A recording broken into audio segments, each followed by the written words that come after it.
Hello everyone, this side साले है और आज हम क्लास 11th का पॉलिटिकल साइंस का चैप्टर 5 विधायिका को जानेंगे कि आखिर विधायिका होती क्या है, विधायिका क्यों ज़रूरी है, उसकी इम्पोर्टेंस क्या है और कौन कौन से काम विधायिका करती है। इससे पहले वाले चैप्टर में हमने कार्यपालिका कवर कर लिया है, उसमें जो भी मोस्ट इंपॉर्टेंट चीज़ें थी वो सब कुछ हम कवर कर चुके हैं। आज हमारा जो टॉपिक है वो है विधायिका यानी लेजिस्लेचर। तो विधायिका होती क्या है? तो विधायिका वह संस्था है जिसका मुख्य काम कानून बनाना है और जो जनता का प्रतिनिधित्व करती है। तो इससे पहले वाले चैप्टर में हमने देखा था कार्यपालिका, जिसका काम कानूनों को लागू करना था। विधायिका जो होती है वो कानूनों को बनाती है और जनता का प्रतिनिधित्व भी करती है। अगर हमसे और अच्छे से जाने कि विधायिका क्या है, तो विधायिका वह संस्था है जो कानून बनाती है, जनता द्वारा चुने गए प्रतिनिधियों से मिलकर बनती है। तो जिसे जनता चुनती है वही कैंडिडेट्स मिलकर जनता के लिए कानून बनाती है, वो विधायिका के अंतर्गत ही आते हैं। लोकतंत्र में इसकी बहुत महत्वपूर्ण भूमिका है। तो जो हमारा डेमोक्रेसी है उसके अंदर विधायिका का बहुत इंपॉर्टेंट रोल होता है।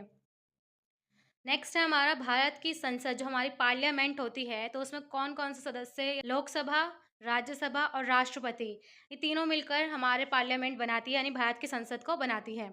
लोकसभा जिसे हम जनता का सदन कहते हैं, राज्यसभा जिसे हम राज्यों का सदन कहते हैं, और राष्ट्रपति यानी जो संसद का हिस्सा होते हैं।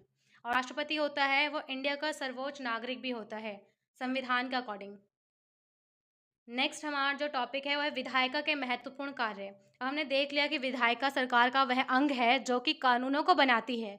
अब इसके काम क्या है, कौन कौन से मेन काम करती है ये? तो विधायिका कानून बनाती है, सरकार पर नियंत्रण रखना इसका मेन काम होता है। यानी सरकार को जो पावर्स मिले हैं, सरकार उन पावर्स का, उन शक्तियों का कैसे इस्तेमाल कर रही है, कौन कौन से वो कानून बना रही है, तो सरकार को कंट्रोल करने का काम भी विधायिका का ही होता है। जनता की समस्याएं उठाना, जनता की जो प्रॉब्लम्स होती हैं उसे उठाती है। बजट को पास करना, बजट पास करने का काम भी विधायिका का होता है। संविधान में संशोधन करना, संशोधन का मतलब होता है बदलाव, तो संविधान में जो बदलाव करना होता है वो भी विधायिका करती है। और जनता का प्रतिनिधित्व करना यानी लीडरशिप, जनता की ओर से निर्णय लेना, डिसीजन लेना, ये भी विधायिका का काम होता है। तो ये सारे मेन इंपॉर्टेंट काम थे विधायिका के।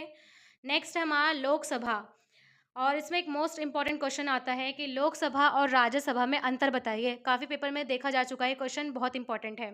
लोकसभा ये सीधे जनता द्वारा चुनी जाती है, तो लोकसभा के जो सदस्य होते हैं वो डायरेक्टली जनता के थ्रू चुने जाते हैं। इसे जनता का सदन कहते हैं, इसीलिए इसे क्या कहते हैं? हम जनता का सदन कहते हैं। इसके बारे में और अच्छे से जाने, इसमें अधिकतम सदस्य की बात करें तो 552 यानी 552 सदस्य होते हैं लोकसभा के अंदर। चुने हुए सदस्य जो होते हैं 543 होते हैं। इसका जो कार्यकाल होता है वो 5 साल का होता है। मिनिमम एज जो होनी चाहिए इसमें 25 साल होनी चाहिए, और जो चुनाव होता है वो डायरेक्टली यानी प्रत्यक्ष चुनाव द्वारा इसके सदस्यों को चुना जाता है। भंग करने की शक्ति सिर्फ राष्ट्रपति के पास होती है, तो राष्ट्रपति के पास पावर होती है कि वो लोकसभा को भंग कर सकती है। लोकसभा के पास कौन कौन सी शक्तियां हैं? तो सरकार बनती है और गिराई भी जाती है। प्रधानमंत्री इस्तीफा दे देते हैं तो पूरे मंत्रिपरिषद को इस्तीफा देना पड़ता है, क्योंकि वो क्या करते हैं? मंत्रिपरिषद का नेतृत्व करते हैं, जिसकी वजह से सरकार गिर जाती है। फिर दोबारा से इलेक्शन होता है सरकार बनाने के लिए। धन विधेयक पर अंतिम निर्णय जो होता है वो लोकसभा का ही होता है। जो धन विधेयक पास होता है उसमें जो लास्ट डिसीजन होता है वो लोकसभा के सदस्यों का ही होता है। अविश्वास प्रस्ताव ला सकती है, अगर कोई नेता सही तरीके से अपना काम नहीं करता है तो उसके खिलाफ अविश्वास प्रस्ताव लाया जाता है। लोकसभा के पास ये शक्ति होती है।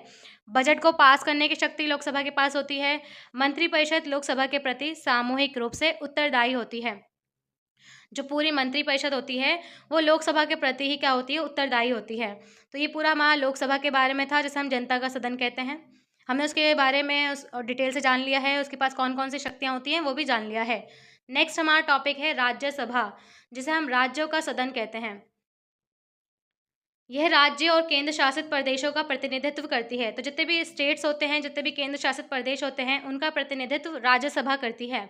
इसे राज्यों का सदन कहते हैं। जैसे लोकसभा को जनता का सदन कहते हैं, वैसे ही राज्यसभा को राज्यों का सदन कहते हैं। इसमें जो अधिकतम सदस्य होते हैं वो 250 यानी 250 हैं। वर्तमान में अगर सदस्यों की बात करें तो 245 है। इसका जो कार्यकाल होता है वो स्थायी सदन है, ये कभी भंग नहीं होती। यानी इसमें जो चुनाव होता है वो अप्रत्यक्ष चुनाव होता है। 1/3 सदस्य, ये भंग क्यों नहीं होती है? क्योंकि इसमें 1/3 सदस्य हर 2 साल में सेवानिवृत्त होते हैं।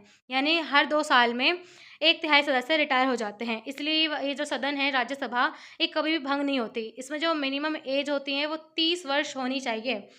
अगर हम इसकी शक्तियों की बात करें तो सामान्य विधेयकों पर जैसे लोकसभा के पास पावर्स होती हैं, शक्तियाँ होती हैं, वैसे ही राज्यसभा के पास होती है। धन विधेयक को रोक नहीं सकती। धन विधेयक पे लास्ट डिसीजन जो था वो लोकसभा का ही होता है, इसलिए राज्यसभा धन विधेयक को रोक नहीं सकती। संविधान संशोधन में समान शक्ति होती है। अगर संविधान में कोई बदलाव करना है तो जितनी शक्ति लोकसभा के पास होती है उतनी ही शक्ति राज्यसभा के पास भी होती है। उपराष्ट्रपति राज्यसभा के पदेन सभापति होते हैं। ये इंपॉर्टेंट क्वेश्चन है, वन लाइनर क्वेश्चन बन सकता है इसका कि राज्यसभा के पदेन सभापति कौन होते हैं। ऑप्शन दे देंगे उपराष्ट्रपति, राष्ट्रपति, मंत्रिपरिषद या संसद। तो वहाँ पर हमें उपराष्ट्रपति को टिक करना है। नेक्स्ट हमारा जो टॉपिक है वो दोनों में डिफरेंस है, यानी दोनों सदनों के बीच क्या अंतर है। तो अगर हम आधार देखें, बेस के हम अंतर किस बेस पे कर रहे हैं, तो पहला है हमारा प्रकृति, नेचर की बात करें तो जो लोकसभा है हमारा वो अस्थायी होता है नेचर में। राज्यसभा क्या होता है, स्थायी होता है। अस्थायी क्यों होता है, क्योंकि हर 5 साल में इसका चुनाव होता है, और जो राज्यसभा होता है वो हर 2 वर्ष में उसके एक तिहाई सदस्य क्या हैं, सेवानिवृत्त हो जाते हैं। इसलिए नेचर में अस्थायी होती है और ये स्थायी होती है। चुनाव की बात करें तो लोकसभा के सदस्य जो है वो डायरेक्टली चुने जाते हैं, लोग वोट के थ्रू डायरेक्टली उन्हें चुनते हैं। लेकिन जो राज्यसभा के सदस्य होता है वो अप्रत्यक्ष तरीके से चुने जाते हैं। प्रतिनिधित्व की बात करें तो जो लोकसभा के सदस्य हैं उनका जो निर्धारण होता है वो जनसंख्या के आधार पर होता है, लेकिन जो राज्यसभा के सदस्य हैं उनका निर्धारण राज्यों के आधार पर होता है। अधिकतम सदस्य की बात करें तो 552 लोकसभा में होते हैं और 250 राज्यसभा में होते हैं। न्यूनतम आयु जो है लोकसभा के लिए 25 वर्ष चाहिए और राज्यसभा के लिए 30 वर्ष। 552 जो है लोकसभा के सदस्य हैं और 250 जो है राज्यसभा के सदस्य हैं। भंग होने की शक्ति देखें तो राष्ट्रपति के पास पावर होती है कि वो लोकसभा को भंग कर सकती है, लेकिन राज्यसभा को भंग नहीं कर सकती है। नेक्स्ट हमारा जो टॉपिक है वो है विधायी प्रक्रिया। आपने कभी ये सोचा है कि जो कानून है वो आखिर बनता कैसे है, एक बिल जो है वो किस तरह से एक कानून का रूप ले लेती है। तो इसमें हम यही जानेंगे, जो लेजिस्लेटिव प्रोसेस है वो देखेंगे। सबसे पहले कैसे, विधेयक को पेश करना। विधेयक यानी एक बिल पेश किया जाता है, किसी भी सदन में हम बिल को पेश कर सकते हैं। हम यानी संसद के सदस्य हैं वो बिल को पेश कर सकते हैं। प्रथम पठन जो होता है वो विधेयक पेश होने की सूचना दी जाती है। उसके बाद उस पर चर्चा होती है, समिति को भेजा जाता है, सदन में बहस होती है उस पर। तृतीय पठन अंतिम रूप से वो पारित करना। अगर उस सदन से पास हो जाती है तो फिर दूसरे सदन में जाती है। दूसरे सदन में सेम प्रोसेस होता है, उस पर चर्चाएँ होती है, बहस होती हैं। उसके बाद लास्ट राष्ट्रपति के पास सिग्नेचर के लिए भेजा जाता है, और राष्ट्रपति अगर उस पर साइन कर देते हैं तो वो जो विधेयक यानी बिल था वो एक कानून बन जाता है। तो नॉर्मली होता है कि एक सदन में बिल को रखा जाता है, उस पर चर्चाएँ बहस होती हैं, उस सदन से पास होने के बाद दूसरे सदन में जाती है, सेम प्रोसेस होता है। उसके बाद लास्टली वो राष्ट्रपति के पास जाती है, साइन होने के बाद वो एक पूरा कानून बन जाता है, फिर वो विधेयक नहीं रहता है। अब इसमें आखिर विधेयक होता क्या है, तो विधेयक वह प्रस्ताव है जो कानून का रूप लेने के लिए प्रस्तुत किया जाता है। तो पहले वो बिल होता है यानी विधेयक होता है, जब पूरा प्रोसेस होने के बाद फिर वो कानून बनता है। और नहीं होगा, अगर अगर मान लो राष्ट्रपति ने पास नहीं किया, साइन नहीं किया, या फिर किसी एक सदन में रह गया, तो फिर वो बिल ही रह जाता है। संसद में 2 प्रकार के विधेयक होते हैं, मेन 2 प्रकार होते हैं विधेयकों के। एक होता है साधारण विधेयक, एक होता है धन विधेयक। किसी भी विषय पर हो सकता है, जो साधारण विधेयक है हमारा वो किसी भी विषय पर हो सकता है, चाहे वो आरक्षण का मामला हो, चाहे वो किसान से रिलेटेड कोई मामला हो, तो किसी भी उस पर हो सकता है। दोनों सदनों में समान प्रक्रिया होती है। जो साधारण विधेयक होता है उसमें सेम प्रोसेस होता है दोनों सदनों में। दोनों सदनों से पारित होना ज़रूरी होता है। साधारण विधेयक को लोकसभा और राज्यसभा दोनों ही सदनों से पास होना ज़रूरी होता है। धन विधेयक की बात करें तो सिर्फ कर, उधार, भारत की संचित निधि आदि से संबंधित होता है। तो ये जो होता है टैक्स से रिलेटेड होता है। अगर उधार ले रखा है तो उधार से रिलेटेड होता है, सरकार ने अगर किसी तरह का उधार ले रखा है तो उससे रिलेटेड होता है, या फिर भारत सरकार ने कोई पैसा संचित कर रखा है, जोड़ रखा है, या फिर धन कोष में रखा हुआ हमारे, तो उससे रिलेटेड धन विधेयक होता है। ये केवल लोकसभा में पेश होता है। तो ये विधेयक होता है हमारा सिर्फ और सिर्फ लोकसभा में ही पेश किया जाता है। राज्यसभा केवल सुझाव दे सकती है। तो राज्यसभा सिर्फ धन विधेयक पर कोई सजेशन ही दे सकती है, उसे रोक नहीं सकती है। और सिर्फ 14 दिनों के अंदर अगर राज्यसभा में धन विधेयक लाया गया है तो वो सिर्फ उस पर सजेशन देगी यानी सुझाव देगी, वो भी 14 दिनों के अंदर ही अंदर। अंतिम निर्णय जो होगा वो लोकसभा का ही होगा, जो लास्ट डिसीजन होगा वो लोकसभा का ही होगा इसके अंतर्गत। नेक्स्ट हमारा जो टॉपिक है वो संसद के विशेषाधिकारों के बारे में जानेंगे कि आखिर संसद को कौन कौन से विशेषाधिकार दिए गए हैं। संसद के सदस्य जो भी कहते हैं उसके लिए उन पर कोई मुकदमा नहीं चलता। तो आपने देखा होगा, हम टीवी खोलते हैं तो उसमें बहस और चर्चाएं हो रही होती हैं, डिबेट चल रहा होता है, एक कुर्सी यहाँ से उठाया जाता है, एक कुर्सी वहाँ से उठाया जाता है, आपस में बहुत ज़्यादा डिबेट में एक दूसरे पर इल्ज़ाम लगाए जाते हैं। तो जो संसद के सदस्य हैं जो भी कहते हैं उन पर उस पर कोई मुकदमा नहीं होता। संसद किसी व्यक्ति को तलब कर सकती है और जानकारी मांग सकती है। तो संसद के पास ही पावर्स होता है कि अगर उसे किसी पर डाउट हो तो उससे इंफॉर्मेशन कलेक्ट कर सकती है। संसद अपने कामकाज को नियंत्रित कर सकती है। तो संसद के पास ये भी अधिकार है कि वो अपने कामकाज को कंट्रोल कर सकती है। संसद अवमानना के लिए दंड दे सकती है। अगर कोई उसकी बात नहीं मानता है, अवमानना करता है, तो उसके लिए वो उसे पनिशमेंट भी दे सकती है, यानी दंड दे सकती है। नेक्स्ट हमारा टॉपिक है संसद और लोकतंत्र का संबंध। क्या आखिर संसद और लोकतंत्र के बीच में क्या संबंध है। तो संसद हमने देख लिया था, इसमें लोकसभा, राज्यसभा और राष्ट्रपति होते हैं। लोकतंत्र जहाँ पे लोक का शासन होता है। अब्राहम लिंकन की एक डेफिनेशन है कि जनता के द्वारा जनता के लिए शासन ही लोकतंत्र कहलाता है। तो आखिर इन दोनों के बीच में क्या संबंध है। तो संसद जनता की आवाज़ है। संसद ही क्या है, जनता की आवाज़ बनती है। ये विभिन्न विचारों को सामने लाती है।